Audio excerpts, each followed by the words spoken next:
माझे नाव शाल्मली समीर बंदिष्ट आहे आणि आता मी युद्धकांड सांगते. रावणाच्या लंकानगरीत अशोकवनात सीता आहे असं हनुमानाने सांगितलं.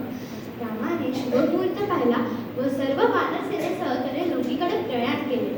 त्यांनी सह्याद्री व मलय पर्वत ओलांडून दक्षिण दिशेकडच्या महेंद्र पर्वतावर ती सर्व अफाट वानरसेना पोहोचली. समोर विस्तीर्ण असा महासागर होता. त्यांनी तिथेच थांबायचा निर्णय केला. आता दुसऱ्या बाजूला लंकेत हे वृत्त रावणाला समजले. रावणाने सभा बोलवली. सर्व राक्षस रावणाला म्हणाले, आम्ही या तुच्छ वानरांचा सहज पराभव करू.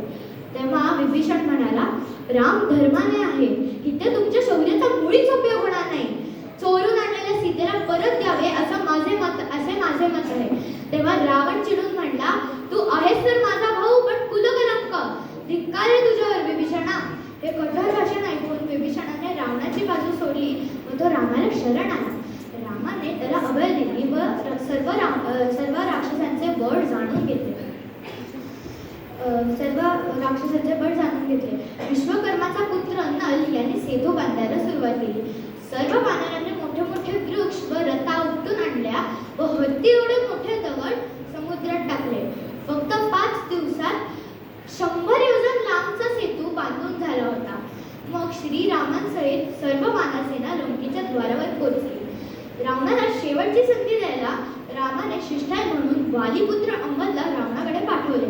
रावणाने अंगदचा मुळीच ऐकलं नाही. अंगदने हे सर्व रामाला सांगितलं व रामाने युद्ध चालू करण्याची आज्ञा दिली. सर्व वानर जे होते त्यांचे हत्यार होती नख, दात, वृक्ष व दगड धोंडे. आणि दुसऱ्या बाजूला जे राक्षस होते त्यांच्या हत्यार होती मोठे मोठ्या गदा, धनुष्यबाण, भाले, तलवार इत्यादी अस्त्रशस्त्रे. मग महायुद्धाला प्रारंभ झाली.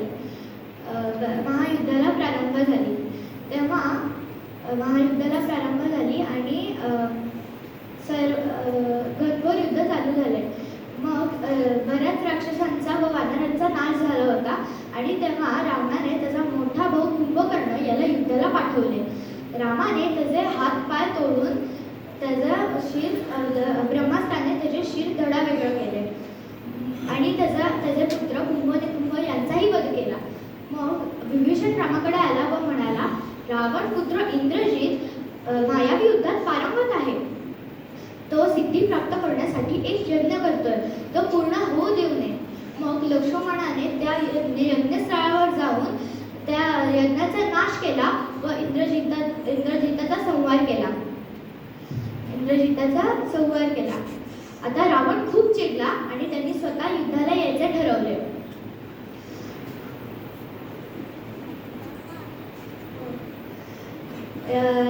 रावण युद्धाला उतरला. त्यांनी तो भयभीत होऊन परत गेला व सज्ज होऊन पुन्हा आला. तेव्हा लक्ष्मणाने त्याचा सारथी व त्याच्या अश्वांचा संहार केला.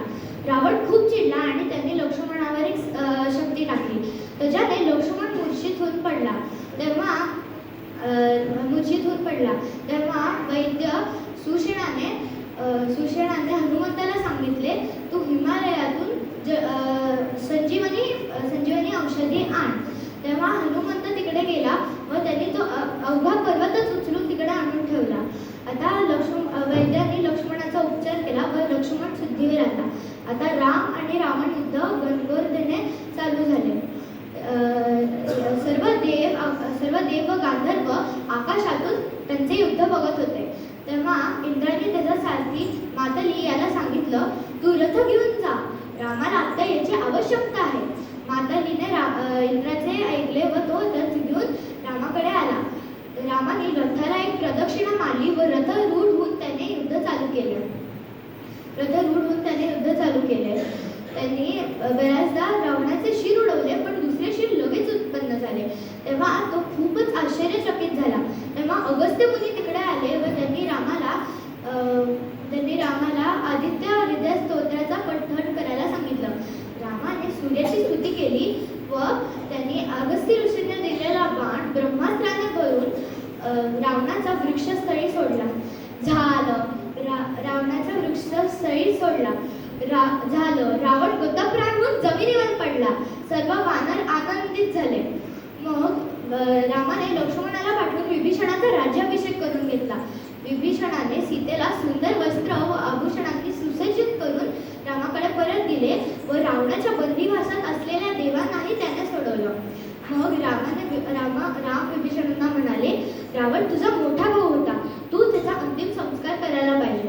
विभीषणाने रावणाचा अंतिम संस्कार केला व मग राम, लक्ष्मण, सीता व सर्व वानर सेना पुष्पक विमानाने अयोध्येला पोचली. अयोध्येत सर्वत्र आनंदी आनंद होता. मग वशिष्ठ ऋषींनी समुद्राच्या पाण्याने रामाचा राज्याभिषेक केला. रामाने सर्व वानरांना रत्न, सुवर्ण व द्रव्ये देऊन त्यांना सन्मानाने घरी पाठवले. झालं. आता रामराज्याचा आरंभ झाला आणि रामाने पुढे 10,000 वर्ष आदर्श असं राज्य करून तो आपल्या वैकुंठवासाला गेला. जय जय रघुवीर रामायण तिथे संपते. सियावर रामचंद्र की पवन सुत हनुमान की जय जय रघुवीर समर्थ. श्रीराम. अनेक रामायण आहेत, त्यामुळं द्रोणागिरीचा जो काही उल्लेख तुम्हाला थोडा वेगळा वाटला असेल, पण त्या रामायणानुसार थोडाफार त्याच्यामध्ये फरक आहे. खूप छान पद्धतीनं मुलींनी एवढं मोठं रामायण इतक्या कमी वेळात मलाही सांगता येत नाही, इतकं या मुलींनी छान सांगितलं. जोरात एकदा त्यांच्यासाठी.